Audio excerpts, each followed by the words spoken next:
What does it mean to be human? What makes us, us? It sounds like such a simple question, yet if you think about it, the question really can't be answered in a concise manner. Once you think on it for long enough, the answer becomes a mystery wrapped up in complications and contradictions. This is a question that has plagued the greatest minds of our times, bothered the educated of the past, and most likely something that will not be answered by the scholars of the future. Many have attempted to answer this convoluted question, yet none have come to a complete agreement on what part of our humanity makes us human. According to the famous French poet and aviator Antoine de Saint-Exupéry, to be a man is to feel that one's own stone contributes to building the edifice of the world.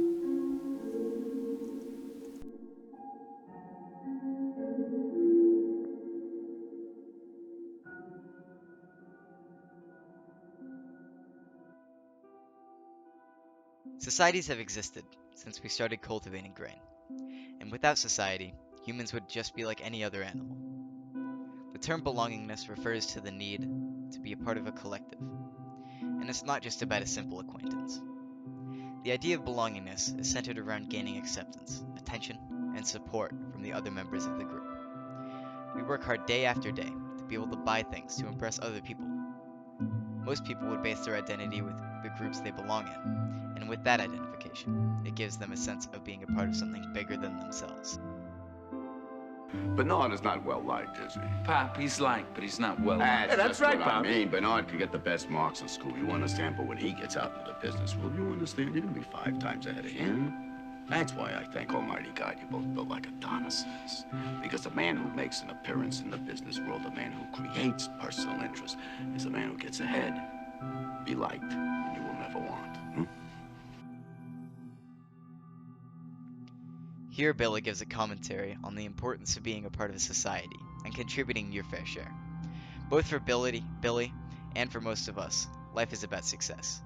And whether you like it or not, that success is short-term gratification that leads to the advancement of our species.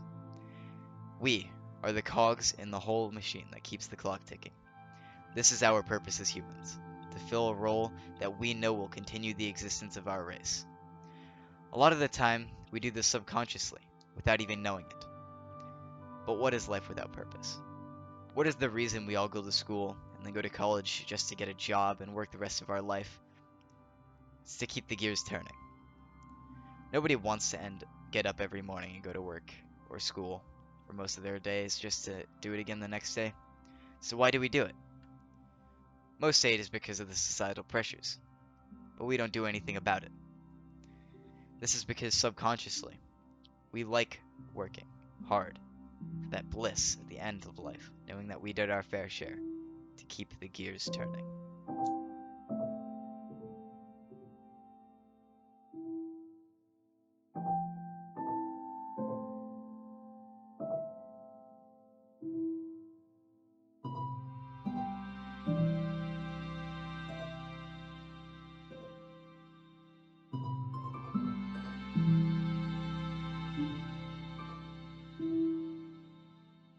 I'm a dime a dozen, and so are you. I'm not a dime a dozen. I'm Willie Loman. You're Biff Loman. I'm $1 an hour.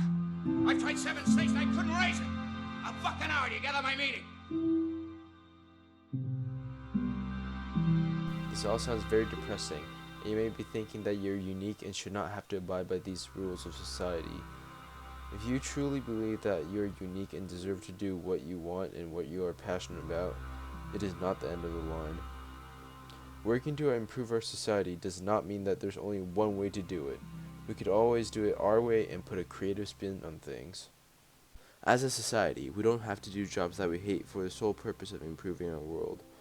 Instead of getting a deadbeat job that we hate, we can turn our passion into entire careers that improves our way of life. A person who loves art can express their worldview through painting. A person who is passionate about music can put their experience into words, and the list goes on and on. We are all unique and we have a place in this world. As Alex Honnold states in the documentary Free Solo, I mean, I think it's the best thing in life to be able to take the one thing you love most and have it like work out that you can make a living that way. You know, and so it's nice that I now get paid to do that. We personalize ourselves and our lives to be different from each other, to give us some sense that we are unique and different from the others.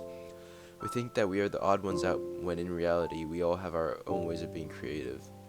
We don't have to be a cog in the machine and be a hive mind at the same time. We are just a group of individual souls working to achieve a greater goal. And what is that goal? No one really knows, so I guess we'll find out. There is perhaps no better demonstration of the folly of human conceits than this distant image of our tiny world. To me, it underscores our responsibility to deal more kindly with one another and to preserve and cherish the pale blue dot, the only home we've ever known.